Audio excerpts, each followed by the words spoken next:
We were up in Northern California, and it was really raining and cold, and they they had animals in the scene, so the animals weren't cooperating, the raccoons or whatever. And Damn them. E.T. was doing a great job.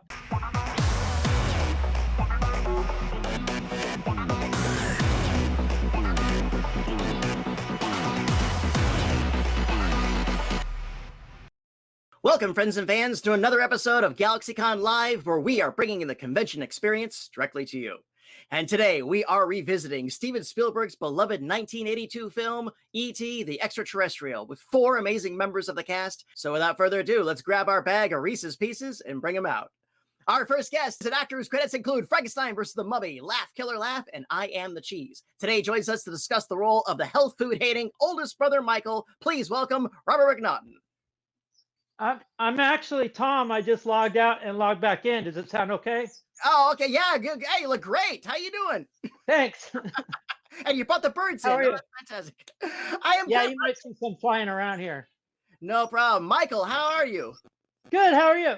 I am great. I am great. And it's just real quick. I just want to throw this out there. I was and remain a big fan of the Electric Grandmother. Oh my gosh. That's I don't hear that very often. That was pre-ET. It was, Right before yes. ET. Mhm. And it's funny because my wife, who I'm currently married to, Bianca Hunter, she actually, we didn't learn this till much later, but she actually tried out for the role of my sister in that film. Really? Yeah, she didn't do a lot as a child. She's an actress that was in Bad Lieutenant and The Fighter and a lot of other movies, but Yes, she is. but I found out later that she had actually auditioned for the part of my sister. So we Wow. almost played brother and sister, which is really Well, that's fantastic. circle.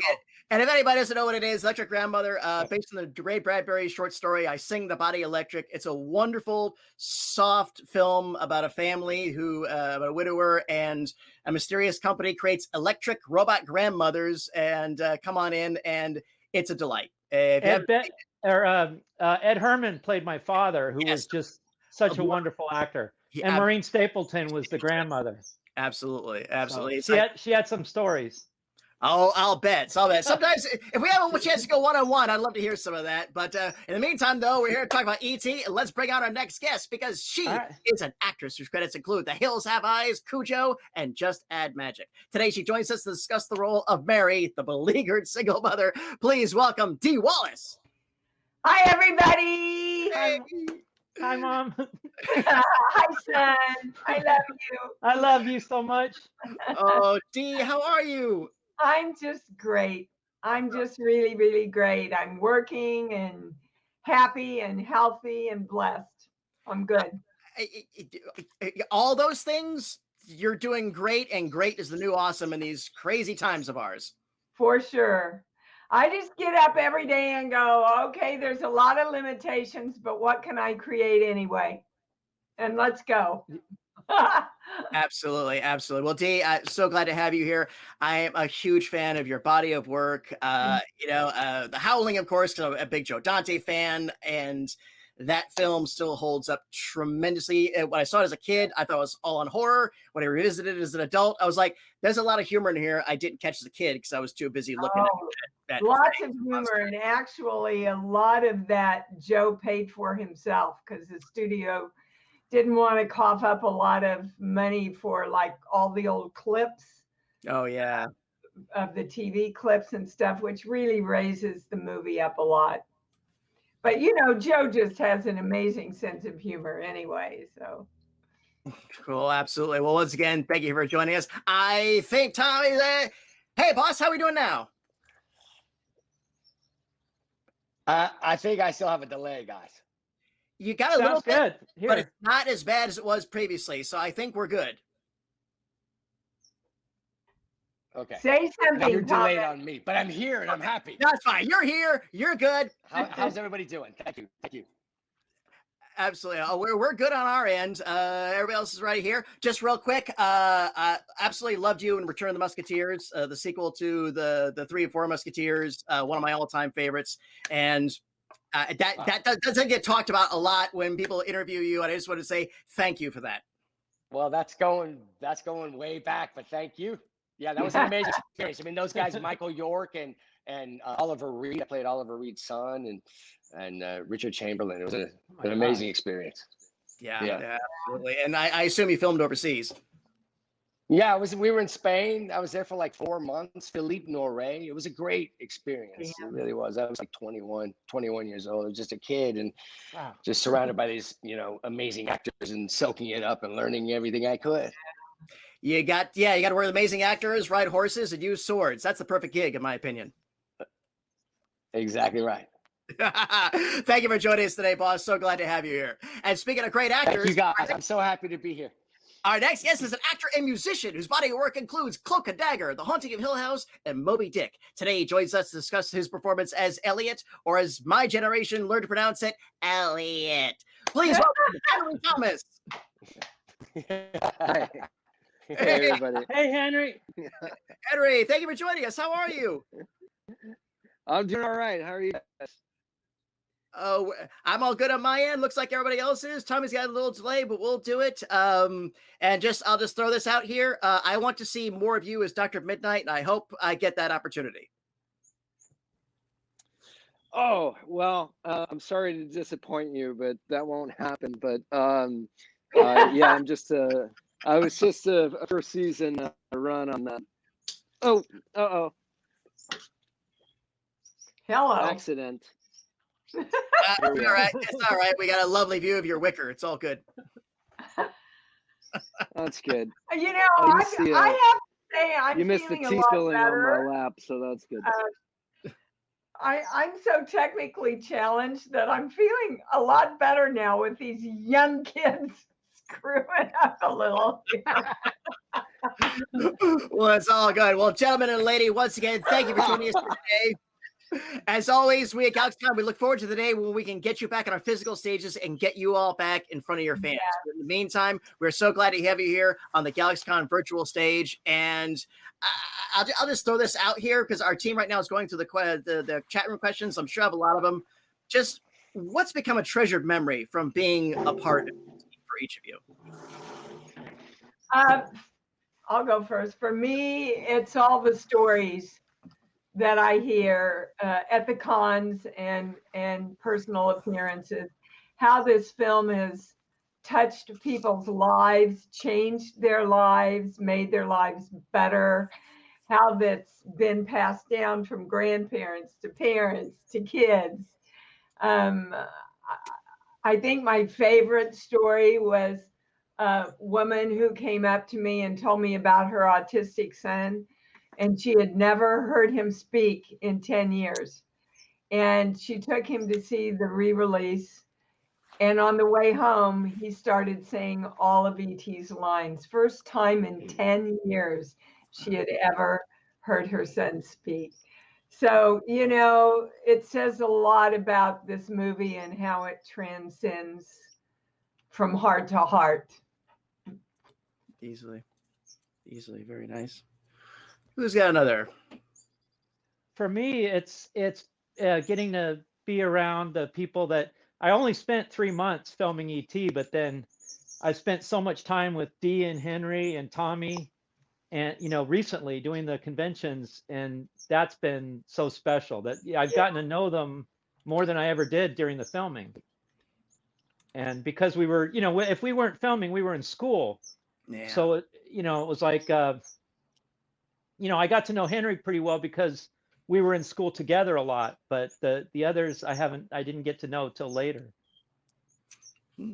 Fair. There was a certain quality to,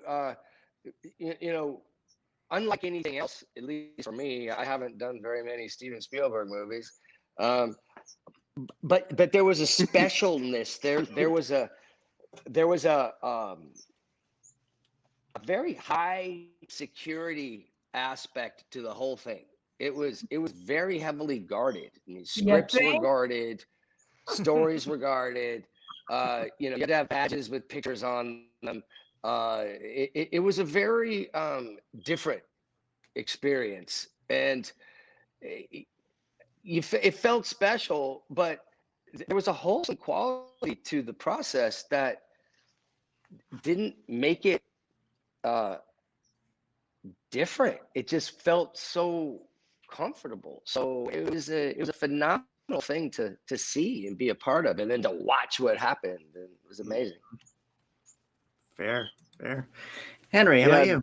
Yeah, it's interesting because, like Robert said, we were only there for 3 months, but the film's been around for the rest of our lives since then, and beyond. And it's interesting. The other day, beyond. I saw a picture that someone posted on social media. It was a picture of all of us back in 1981 in the schoolhouse, and I had forgotten some of the people who were in there with us. Besides the regular cast members, but there were the stand-ins and our stunt. Our stunt doubles and our the bike guys were in there for a little bit. The ET players. The ET. It was a real experience. Yeah, but also it's interesting because those little things that you forget about when you're reminded of them, they kind of inform the whole experience, and you realize like, oh yeah, that was my life for a couple of months, and that part's gone, but now it's replaced with this convention circuit, and we can hang out and reminisce. And I've always enjoyed these panels because you get to hear everybody else's stories, and like I hadn't heard a lot of Tommy's stories until we started doing the conventions circuit, and it really fills up the rest of the experience because I was only 10 at the time, and all my memories are 10-year-old boy memories. Like, oh Yeah. wow, I have a 30-minute break and I don't have to go to school and I can go ride my bike. Those don't make for very interesting conversations at these panels, I don't think. I'm sorry that Matt Demerit can't be with us because he's such a special guy. Yeah. And he was so much a part of our experience of ET. He was the one who actually played in the ET costume primarily. And he was he is a special guy.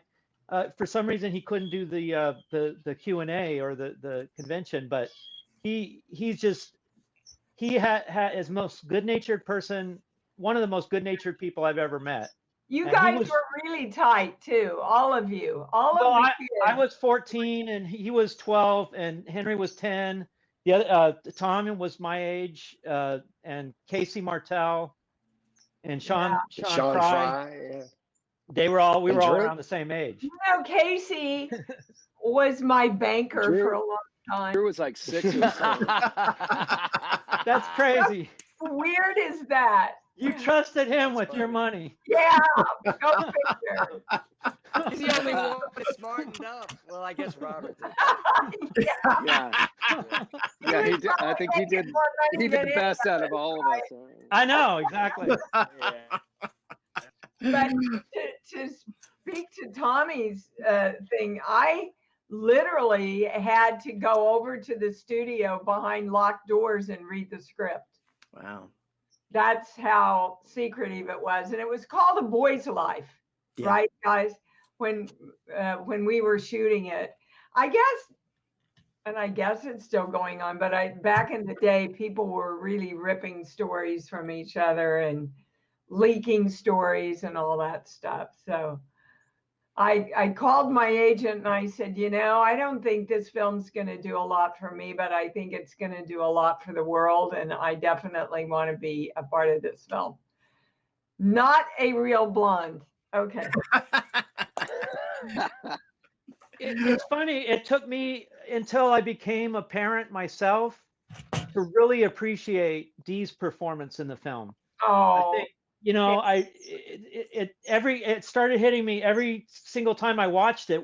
My wife and I were just so impressed with her performance in that, and in Cujo also. So, and connected. It's once you're a parent, you sort of realize she really captures and her acting's so There's a good. certain, but I absolutely agree with it. I think I've always thought that the movie's magic is in its incredible honesty of the characters.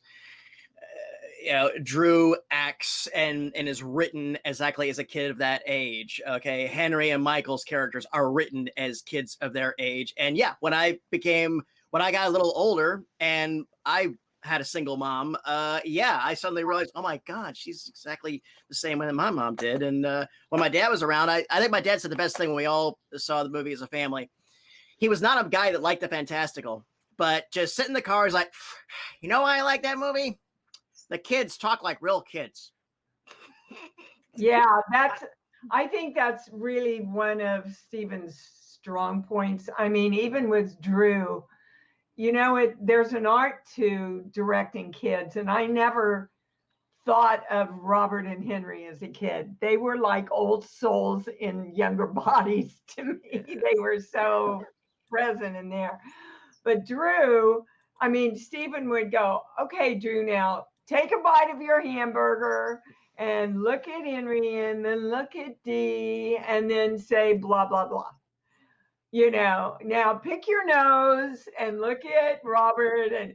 And so he would keep her very alive that way and in the moment that way. And I think he got some really awesome. Do you remember that, you guys, at the dinner table? Oh yeah. Yeah. Go ahead. Yeah. And that was a scene that took, I think, 2 days. That was probably the longest scene we filmed in the film, I think. The gosh, I don't remember that. sitting around the That dinner was table. because we had a technical issue. The mics were all in the shot. The sound department got fired and replaced Really? because of that. How do you remember that? And How do you remember that? I don't have a clue about that. I don't know. But I remember. Yeah, the mics. They planted mics on the God. on the pendant, and they were in every shot. So we had to. Oh my we God! had to do it all again. Like no memory of that. Woo! I do Spielberg remember. didn't see that when they were doing it. Wow. Yeah. He must have been. Why Fallon didn't? He must have been looking at Poltergeist dailies. They were focused. They were more focusing on the hamburger on Drew's fork, how it kept growing and shrinking, and Exactly.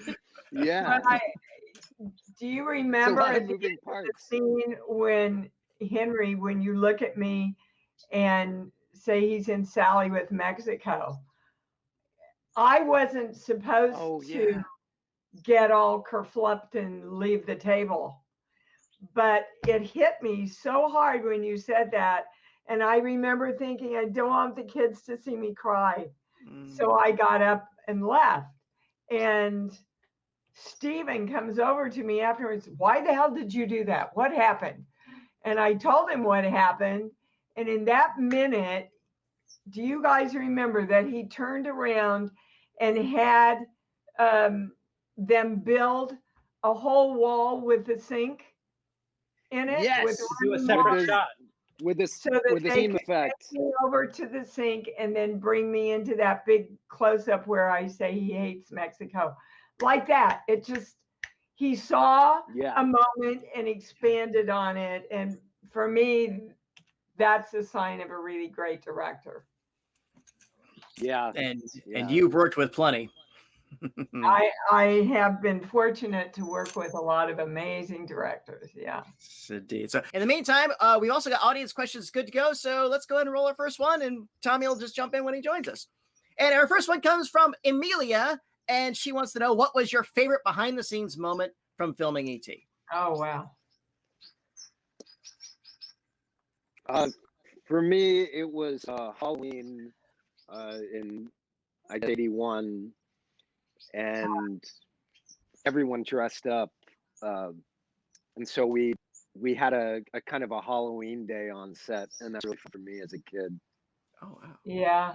And that wasn't the scene in the film that takes place on Halloween is not the scene that, or not the day that Henry's talking about. It was a separate day No, that's right. where everybody dressed up for Halloween, including Steven filmed the whole day dressed as like an older Jewish lady with the.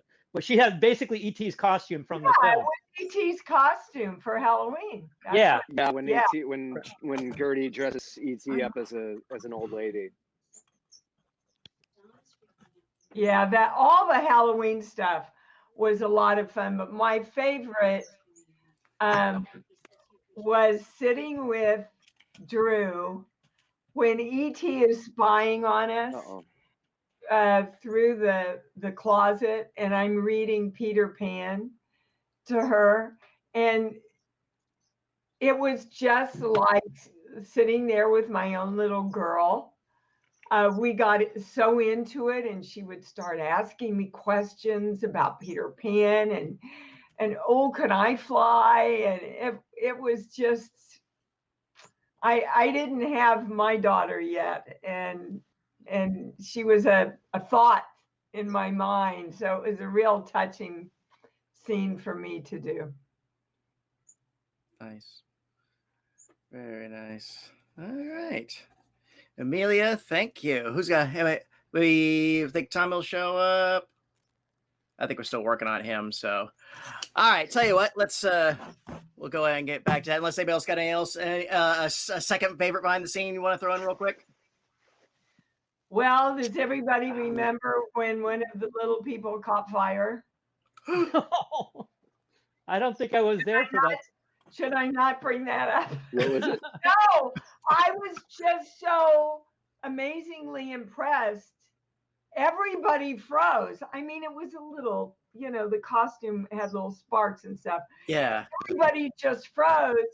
And Steven threw himself on top of the kid and put it out. You guys wow. remember that? Nobody else remembers that? Wow. Were we on the same film? I must have been in school. Maybe it was a scene that y'all weren't in. I Dee, did something, the actor that they hired to play your husband, just basically for the pictures in the house. There was an actor who was, in the pictures where he was playing your husband. I had heard something happen to him as well. There was like a light exploded, or I don't know about I don't that know. one. Okay. I didn't hear about that one. Indeed. So every set has stuff that, dear God, I could go on for an hour about what happened on Cujo. Every set has little things, that somebody has to save. I believe you got on record saying you never want to be in another Pinto as long as you live. Yeah, that's for sure. For sure. All right, Amelia, thank you. That was a wonderful question. Let's go ahead and roll another one. And this is going to come from Jean. Has anyone ever experienced the ET attraction at Universal? Of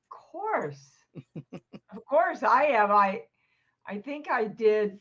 I went in and did a promo or voiceover or something for it when it first opened. And I think I was there for the opening day. Weren't you guys there for the opening day of that? I think if I'm not mistaken, we were there with you. Yeah. And we were there when the ET ride was opening, but they'd also just opened the Jurassic Park, which was like a thrill ride. And Henry and I were both you were, teenagers, and they gave us the option of doing one ride. We only had time to do one ride, and we both chose the Jurassic Park ride. Of course. Because it was like a thrill ride. Yeah, but it was a beautiful ride. But I have it on Orlando, ET but ride. it's not open here anymore in California. There is one in Orlando, but we when we were in Orlando, we didn't have time, unfortunately, to go over there. I don't know if it's open now. I went to the Orlando one. I went to the Orlando one like in 1991 or something, and wrote on that. But Dee, we did that. I thought it was the opening of Universal Studios Orlando. Maybe you could try Yeah, we went down there and opened it, and Tommy, to catch up real quick, have you ever ridden the ET ride at Universal? A long time ago, yeah. Okay. It's super cool. All right. And Amelia had a previous question. What was your favorite behind the scenes moment while filming E.T.? My favorite behind the scenes moment? Well, listen, there were so many. There were. I'd have to say, honestly, sort of, we were so young, so making the movie was really secondary to everything that was happening on the set. I mean, it was literally like a carnival environment, from video games to bicycles to, you know, little people and things that you'd never seen at the ages that we were. So it was, you know, puppetry and extraterrestrials and literally mind-blowing visuals. As a 13, 14-year-old kid, I hadn't experienced anything like that. So there were so many memorable moments for me that are indelibly marked in my brain. But the thing that I'm most grateful for, and I would say other than the relationships, because here we are many years later, and somehow Dee's the only one not aging. I know. But It's not fair.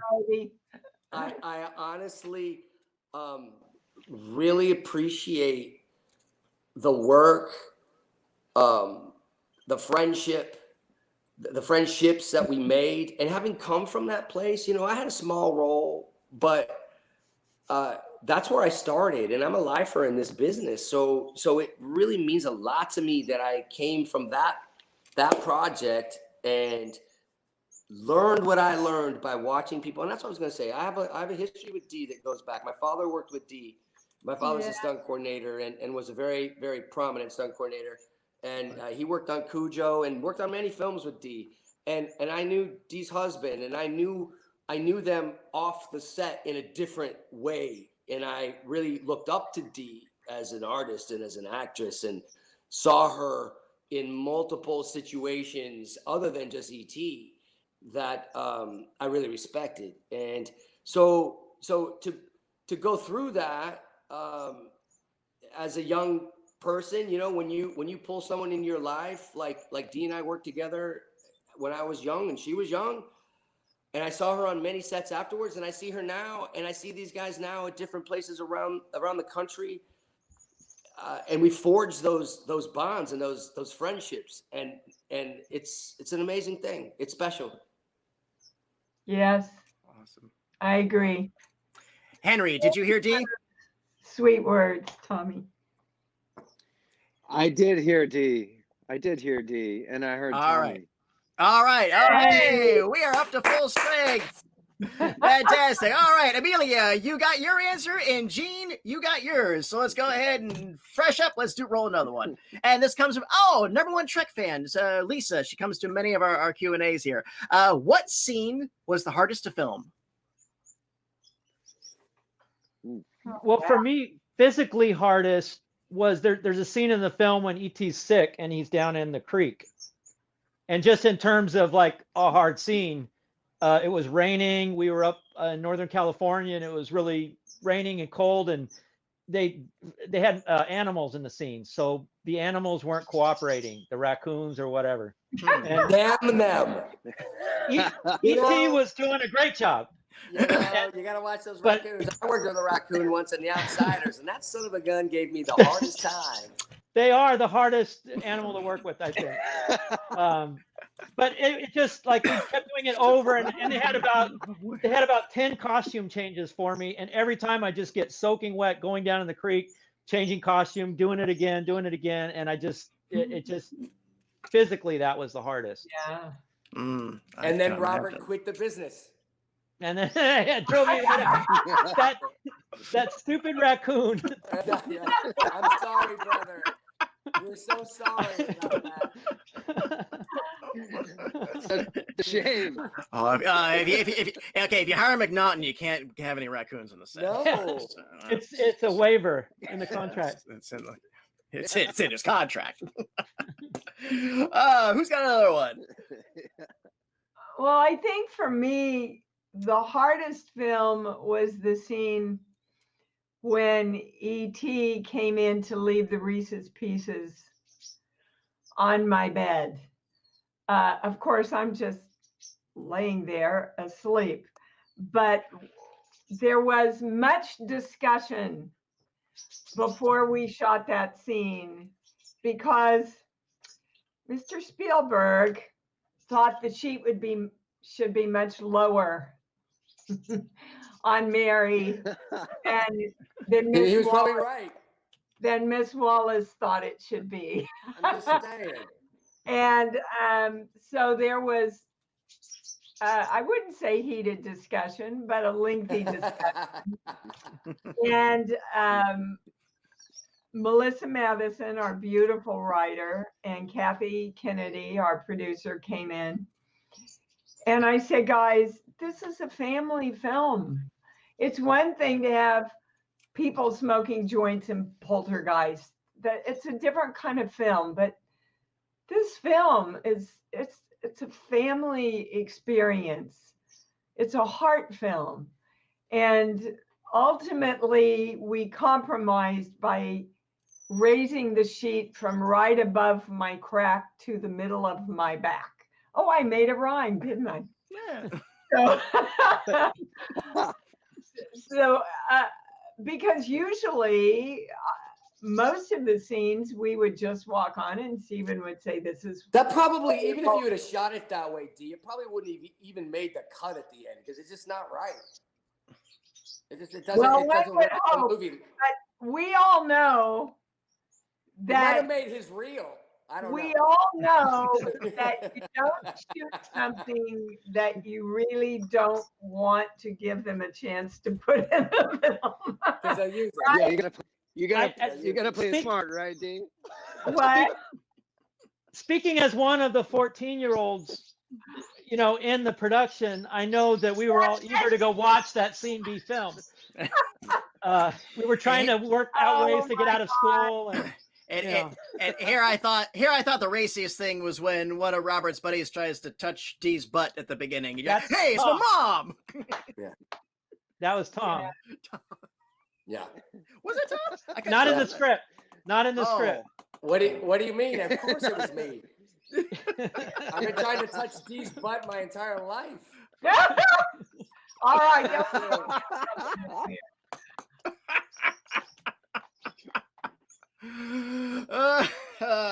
Crazy. Henry, how about you? What was the hardest? I think the whole, government coming in, medical experiment thing was pretty tough for me because I was in a lot of that and it was kind of emotional and chaotic. So that was difficult. It took a long time for me because it took a long time. Yeah. And it was, it was a lot of bits and pieces. And when you're 10 or 11, you lose interest in that stuff. And there was a pretty lot quickly. of, right. And there was a ton of prop stuff and like it was difficult. Yeah. Plastic bubbles and tubes and all the CBR stuff. And he had to rip all that stuff off his chest. I remember it was interesting for me as an it actor. was I had cool. a different part, but watching Henry work at that level, because there was a scene where I remember we were in the studio and you had to be emotional and you were going out to the swing set by yourself to prep, Henry. And I'd never seen anybody prep, I was still trying to figure out what acting was. And to watch you go spend some quiet time alone and then come back to the set and be kind of grounded and rooted and rip our hearts out was such a special lesson as a young actor to see. I mean, it was amazing. Really I was just amazing. scared. It was 90% fear, Tommy. But whether you were it didn't matter if the intention was so pure. It didn't matter who made you do that. I mean, you were a little boy prepping for your work. That's like from San Antonio. How'd you do that? See, he's right, Henry. Because, I had done a fair amount of acting by the time I did E.T. Of course. And with my fair amount of kids, and I never looked at you as a kid. I just looked at you as another professional Performer. actor. Yeah, man. You I too, know. Robert. You too. Wow. Thanks. I know Not- the scene not that me, Henry though. dreaded. Not me. Yes, you too. Oh, But okay. Okay. The scene Henry was dreading the most going into it, and he was very worried, was the scene where he has to kiss Erica. oh yes. Because if you think about it in the context Yeah. of Oh Yeah. yeah. Yes, a I 10-year-old remember boy. that. I was so scared, and then Okay, so let's face it, that was Steven- the hardest scene for you. that was at the time, that was the hardest scene for me. But well, because Steven came in one day and he goes, "Oh, this is gonna be great. You're gonna love it. The girl that I got for you to kiss in this scene." And I was thinking immediately, I was like, "Oh my God, I've got to kiss a girl for real, in the scene." And then when I met her, she was like 1.5 feet taller than me and about 1.5 years older. And when you're 10, you're Beautiful. like, "Oh God." That's this is- even more this is intimidating. Yeah, and really Erica beautiful. Elaniak. Yeah, Beautiful. Erica Leniak, yeah. Yeah, the birds agree. But afterwards, after years later, everybody's like, "Hey, you kissed Erica Leniak." I was like, "Yeah," Yeah. scared to death. And and he the was first- also dreading when he had to pull all the stuff off his chest. I remember that was Yeah. something that was like, and he had to do it multiple times. So he had all those I didn't want electrodes. to rip off all my chest hairs that Yeah. I've been cultivating. Yeah. That's likely to No, but Yeah. the funny thing about that kissing scene, though, the first take, I psyched myself up and I thought, okay, I'm gonna do it, and I grabbed her by the hand and did the whole John Wayne Quiet Man routine, and then I stand on the back, and when I pulled her in to give her the kiss, our front teeth clashed like Oh. audibly, like that, and I just thought, "Oh, you idiot, you ruined it," Ah, shucks, got another take, I guess. Exactly. One traumatic thing for me was there's a scene where I'm backing the car out of the driveway, Right. and they had given me. I was brand new to driving. I was 14, so I wasn't even supposed to be driving. But I remember that. they were giving me lessons on how to drive the van because they thought I was going to be driving the van in the end. At no point in the lessons, the Teamsters didn't even address the fact that I was going to have to back out. So I had no idea how to operate a car backwards.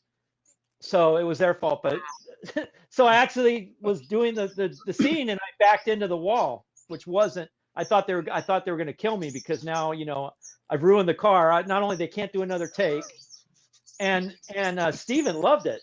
I mean, I got out of the car thinking he's going to kill me because I wrecked the car. But that's what I mean. He sees those real moments, and makes something out of them. And, that's where a lot of his genius lies, I think. Yeah, I was that and broken mechanical sharks. True. Tommy, bring us home. What was the most challenging thing for you on the set of E.T.? You know what? I probably the audition. Just trying to get the job. I came in late. Yeah. Somebody had already had my role. Really? I It didn't was know a that. Mormon kid that had my role, and I didn't know that. and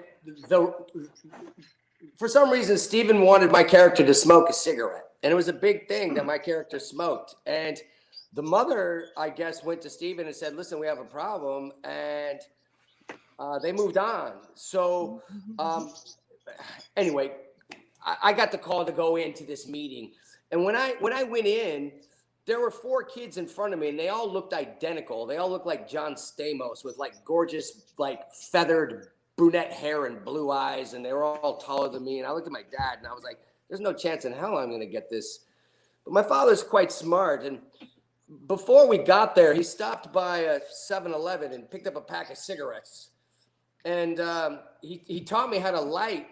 Well, attempt to light a Marlboro as I was, on my way to this audition. And I remember after all these kids had left, and I sort of sheepishly went into the room, and I was sitting on the stool talking to Steven. And one of the things that was important to him, my father being a stuntman, was that I could maybe ride the bike a little bit, and they could get some shots with me on the bike. And that was important that I could handle that. And also the cigarette thing was sort of an issue. And I'll never forget when he said, "Well, how do you feel about smoking?" And I kind of pulled out this rumpled pack of Marlboros and put one in my mouth that made like an immediate left turn and struck the match like 15 times before he said, "Okay, kid, you got the part." And